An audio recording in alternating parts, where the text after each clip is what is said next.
After finishing cancer or chemo treatment, it's completely normal to feel exhausted. You are beat up, Thriver. But if you're feeling this way, I have a really good news for you. There is hope. You can take very specific and specialized steps to feel energized once again. In this video, I'm sharing with you 3 tips for you to reclaim your energy again after cancer. The first step in supporting your energy and recovery is to start moving your body. Most cancer survivors think of exercise as high intensity, dripping with sweat. But this is not what you need to be doing during your cancer recovery. Many cancer survivors feel overwhelmed even thinking about exercise or movement. Like, come on, you just finished cancer treatment. You are exhausted. The last thing you want to do is hit up a boot camp or sweat it out at the gym. But after cancer, it's all about building up your tolerance. We are going to start with movement that is so simple and go from there. Many cancer survivors struggle to find the motivation to exercise. It's difficult to find the motivation on a good day before cancer, but now when you're feeling exhausted, it feels almost impossible to find the motivation to exercise. If you feel like this, that is completely normal. Even the American Cancer Society states that exhaustion is the #1 side effect from chemo treatment. Not nausea, exhaustion. If you're feeling this way, you are not alone. But doing high intensity exercise or sweating it out at the gym is absolutely not the type of exercise you want to be doing right now. Here's what I want you to do instead. When you are exhausted from cancer, you want to start with low intensity exercise instead. Walking, stretching, yoga. Start with what is enjoyable the most to you. And keep it short. If you're really fighting fatigue, I want you to start with just a few minutes of movement or exercise. I just gave you 3 pieces of a really good advice there, and I want to go over them just one more time because I went through them pretty fast. 1, start with something low intensity. 2, do something that you really enjoy. And 3, keep it short, just a few minutes. In my early chemo recovery days, I was so exhausted, I had a hard time making it from the bed to the couch and then back to the bed again. I was so tired.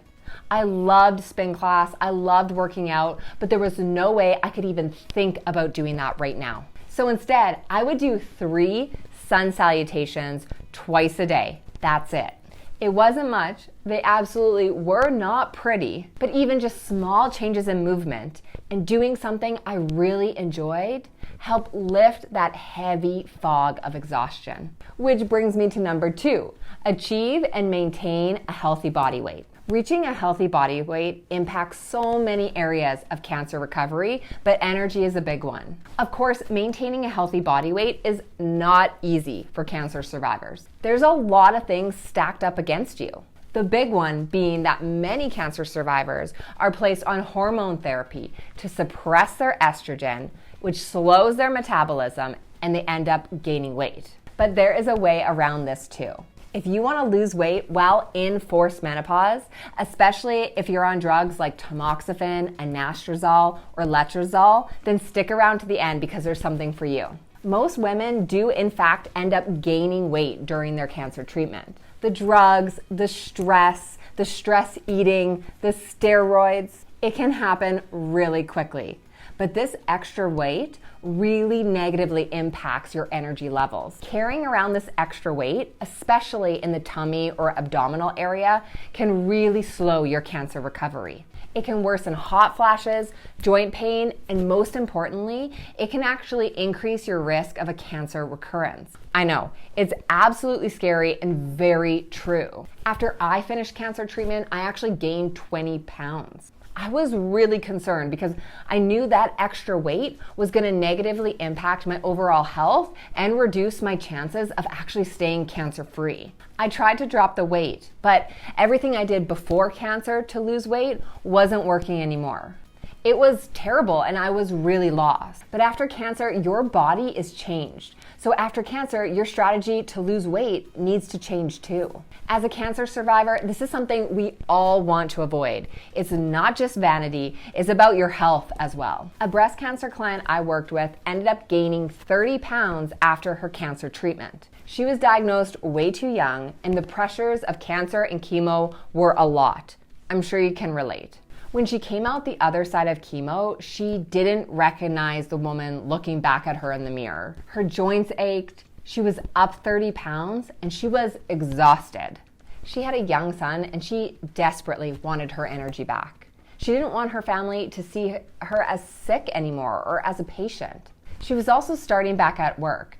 She was worried that she wasn't going to be able to physically keep up with work anymore. She worked in healthcare, but her job was quite physical. She couldn't just stop for a nap in the middle of the day. She would need to keep going. The thought of this and the guilt that she was feeling was just really too much. Then she reached out to me, down 30 pounds, running and playing with her son, and absolutely crushing it at work. No problem.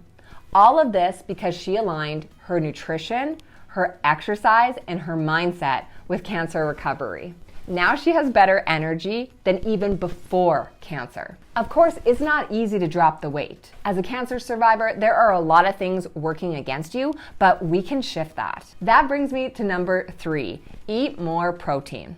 Eating to your individualized target protein levels is extremely important for cancer recovery and especially cancer exhaustion. Protein is a long-term nutrient, meaning that it slowly digests and you can pull energy from it for several hours after you eat it.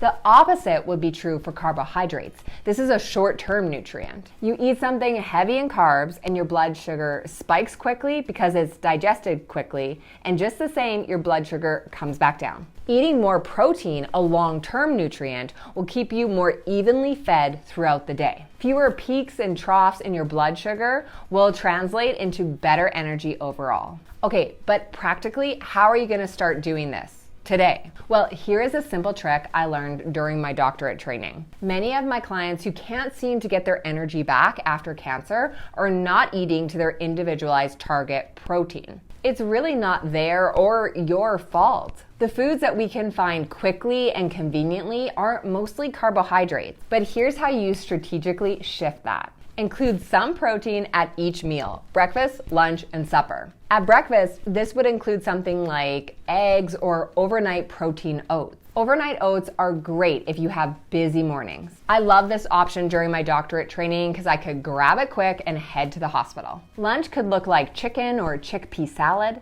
Supper could include barbecue shrimp. Simply start by including some protein at every single meal. But here's an important point. This is a question I get asked all the time.